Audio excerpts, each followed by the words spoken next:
Stories will inspire you. ഒരാൾ തൻ്റെ നായയുമായി ഒരു ബോട്ടിൽ യാത്ര ചെയ്യുകയായിരുന്നു. ആ ബോട്ടിൽ മറ്റ് യാത്രക്കാർക്കൊപ്പം ഒരു മനഃശാസ്ത്രജ്ഞനും ഉണ്ടായിരുന്നു. ആ നായ അതിനു മുമ്പ് ബോട്ടിൽ യാത്ര ചെയ്തിട്ടില്ലായിരുന്നു. അതിനാൽ ബോട്ട് യാത്ര നായയ്ക്ക് അത്ര സുഖകരമായി തോന്നിയില്ല. അസ്വസ്ഥനായ നായ ആരെയും സമാധാനത്തോടെ ഇരിക്കാൻ അനുവദിക്കാതെ മുകളിലേക്കും താഴേക്കും ചാടിക്കൊണ്ടിരുന്നു. യാത്രക്കാരെല്ലാം അസ്വസ്ഥരായി എഴുന്നേറ്റു. ഇത് കണ്ട ബോട്ട് ഡ്രൈവർ അവരോട് ഉച്ചത്തിൽ പറഞ്ഞു, എല്ലാവരും അടങ്ങിയിരിക്കണം. നായയെ എങ്ങനെയെങ്കിലും ശാന്തമാക്കണം, അല്ലെങ്കിൽ ബോട്ട് മുങ്ങും.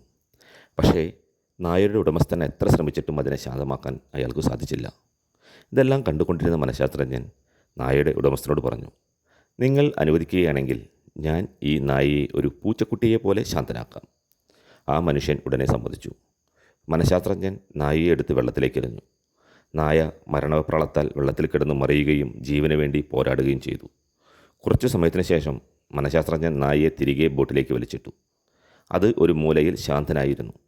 നായയുടെ സ്വഭാവത്തിൽ വന്ന ഈ മാറ്റം കണ്ട് അതിൻ്റെ ഉടമസ്ഥനും മറ്റ് യാത്രക്കാരും ആശ്ചര്യപ്പെട്ടു. നായയുടെ ഉടമസ്ഥൻ മനഃശാസ്ത്രജ്ഞനോട് ചോദിച്ചു, നായ ഇപ്പോൾ ഒരു പൂച്ചയെപ്പോലെ ശാന്തനായിരിക്കുന്നത് എന്തുകൊണ്ടാണ്? മനഃശാസ്ത്രജ്ഞൻ പറഞ്ഞു, തനിക്കു ലഭിച്ച സൗഭാഗ്യങ്ങളെയും മറ്റുള്ളവർ അനുഭവിക്കുന്ന കഷ്ടപ്പാടുകളെയും തിരിച്ചറിയാൻ പലർക്കും കഴിയില്ല. സ്വയം അനുഭവിക്കുമ്പോൾ മാത്രമേ അറിയൂ. നായയെ വെള്ളത്തിലേക്ക് എറിഞ്ഞപ്പോൾ അതിലുള്ള അപകടവും ബോട്ടിലിരിക്കുമ്പോഴുള്ള സുരക്ഷിതത്വവും എത്രമാത്രമാണെന്ന് അത് മനസ്സിലായി.